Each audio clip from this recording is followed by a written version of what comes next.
Oi, gente! Aqui é Ilka Santos, filha do Deus Altíssimo. Mais uma palavra para abençoar a sua vida. Mais um ensinamento, mais um entendimento para que você possa viver uma vida de liberdade.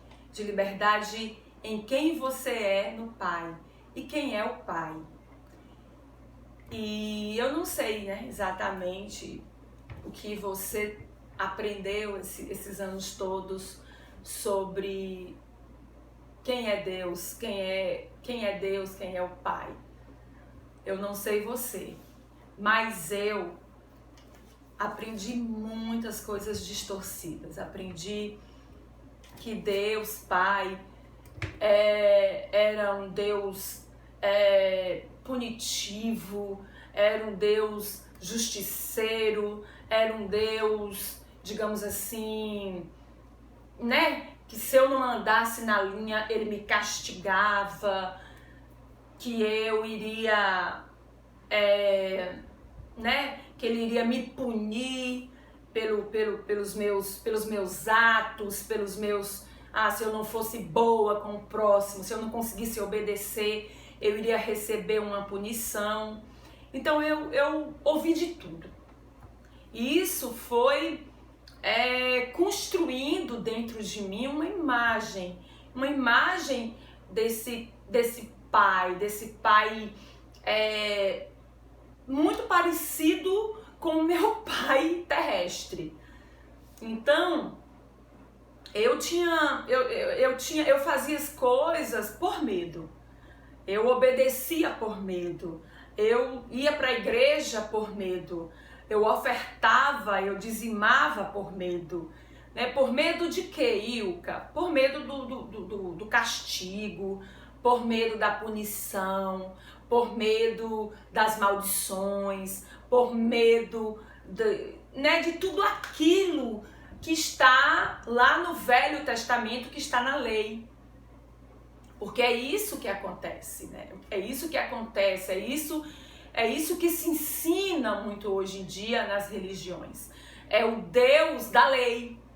É o Deus que realmente era olho por olho, dente por dente, Havia castigo, havia maldição hereditária. Se alguém pecasse, se um antepassado pecasse, isso ia se estendendo por gerações.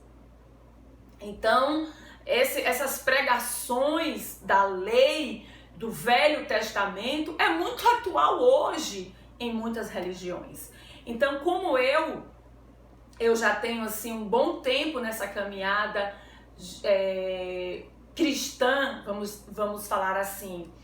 Então eu aprendi essas coisas que se intitulam legalismo, Eu aprendi isso e acreditava nisso.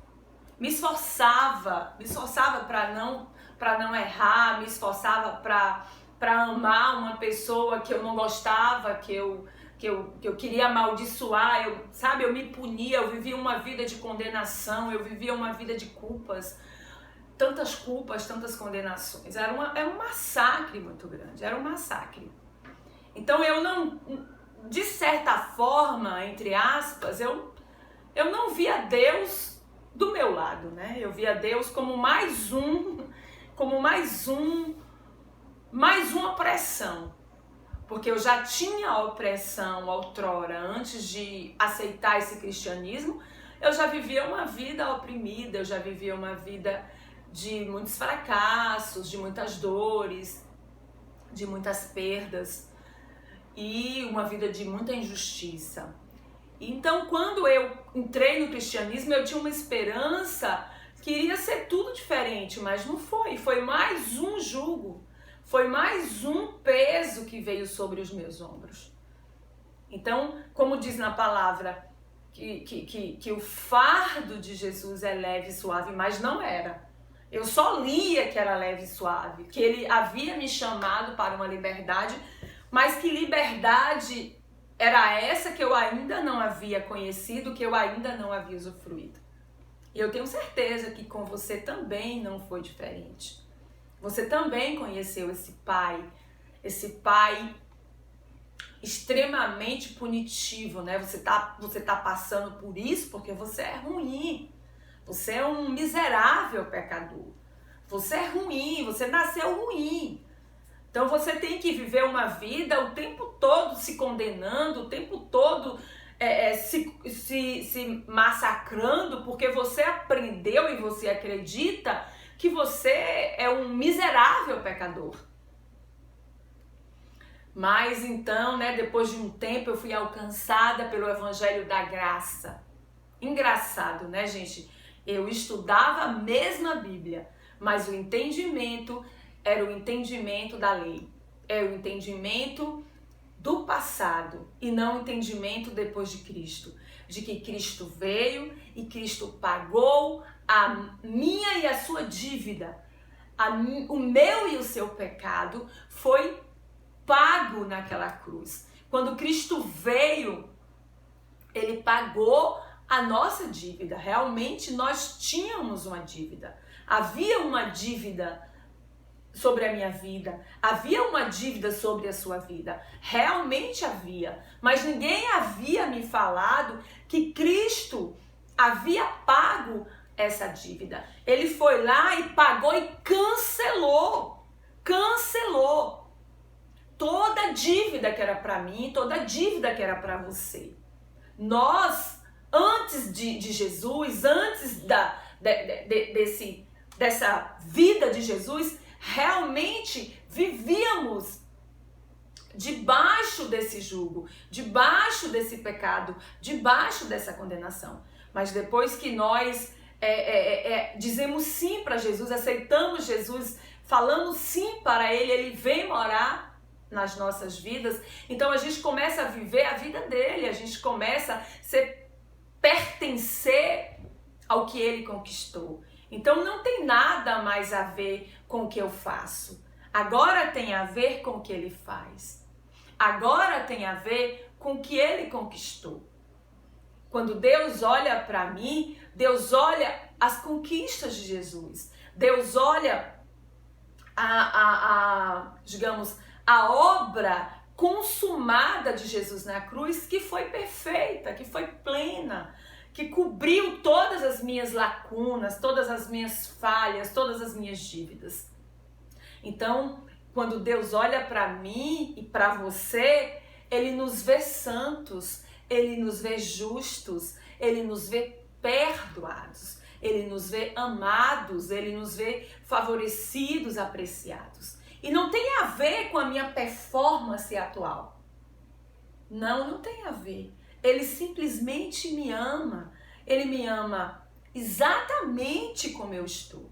Ele não me deixa como eu estou, mas Ele me ama como eu estou. Existe uma jornada, existe uma caminhada em que eu e você seremos transformados, o nosso corpo e a nossa alma serão transformados em quem nós já somos no Espírito. Porque no Espírito nós já somos prontos. No Espírito, como está escrito em 1 João 4,17, segundo Ele é, também nós somos neste mundo. Nós somos neste mundo, nós já somos neste mundo. No Espírito, nós já somos como Jesus é. Exatamente como Jesus é. O que vai acontecer é um alinhamento da minha alma e do meu corpo. A minha alma sendo transformada diariamente pela renovação da palavra. Então o meu corpo também se sujeitando à minha nova vida e todos irão se alinhar. Espírito, alma e corpo. Irão se alinhar exatamente em que 1 João 4 diz: segundo Jesus é, eu sou neste mundo. Não mais uma pecadora, não mais uma miserável, não mais uma pessoa que está lutando contra o pecado. Eu não estou lutando contra o pecado. Por quê? Apesar do meu corpo ainda estar nessa jornada para se alinhar ao meu espírito, apesar da minha alma ainda estar nessa jornada para se alinhar ao meu espírito, pronto, mas eu não olho para mim e me vejo como pecadora. Apesar de ocasionalmente eu cometa alguns erros, eu cometa alguns pecados, mas isso não me define, porque quando Deus olha para mim, Ele me vê pleno, Ele me vê completo, Ele me vê aceito, Ele me vê justificado. Então, se Deus te aceita, por que você não se aceita? Por que você não se perdoa? Por que você não olha para você e se aprecia? Fica o tempo todo insatisfeita com tudo. Insatisfeita com a sua voz, insatisfeita com o seu corpo, insatisfeita com o seu cabelo, insatisfeita com tudo. Sabe por quê? Porque você não olha para você segundo a ótica de Deus. Deus olha para você e já lhe vê plena e pleno. E muitas vezes nós vivemos uma vida de muitas condenações, muitas culpas, muitas culpas. Se alguma coisa ruim nos acontece, deve ter sido porque eu fiz isso, ou porque eu fiz aquilo, ou porque meu pai fez isso, a minha mãe fez isso, a minha descendência fez isso, e é por isso que eu estou debaixo dessa maldição.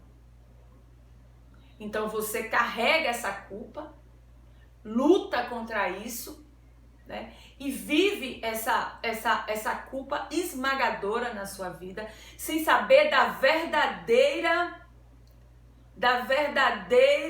digamos assim, para que eu não seja redundante, sem saber de fato o que é de verdade. Porque quando nós conhecemos a verdade, nós somos libertos. Libertos desses pensamentos, libertos desse entendimento, libertos desses modelos mentais que foram construídos ao longo da nossa jornada, da nossa caminhada. E muitas vezes as nossas ações têm relação com os nossos pensamentos, porque se pensamos certo, agimos certo. Mas se você pensa condenação, se você pensa culpa, se você pensa que é um miserável pecador, você automaticamente vai agir assim. Por isso que é muito importante pensar certo. Por isso que é muito importante renovar a mente. Por isso que é muito importante alinhar essa mente ao que a palavra fala sobre a minha vida. Antes desse vídeo, tem um outro vídeo que eu coloquei declarações da palavra.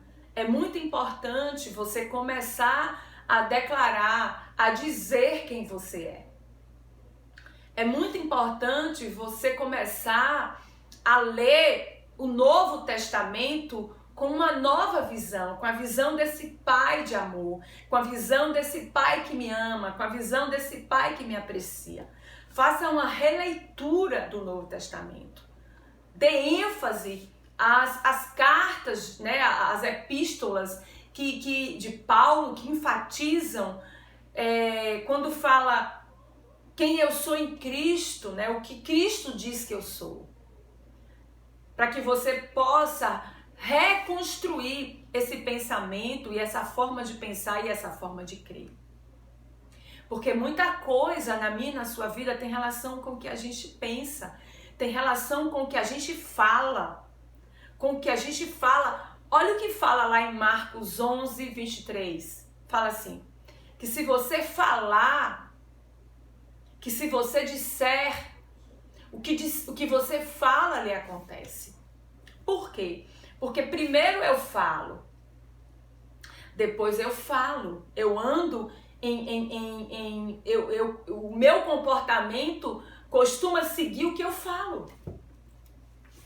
Então o falar é muito importante. Muitas vezes as nossas ações, os nossos comportamentos ainda não estão condizentes com a nossa fala. Mas tenha paciência com você.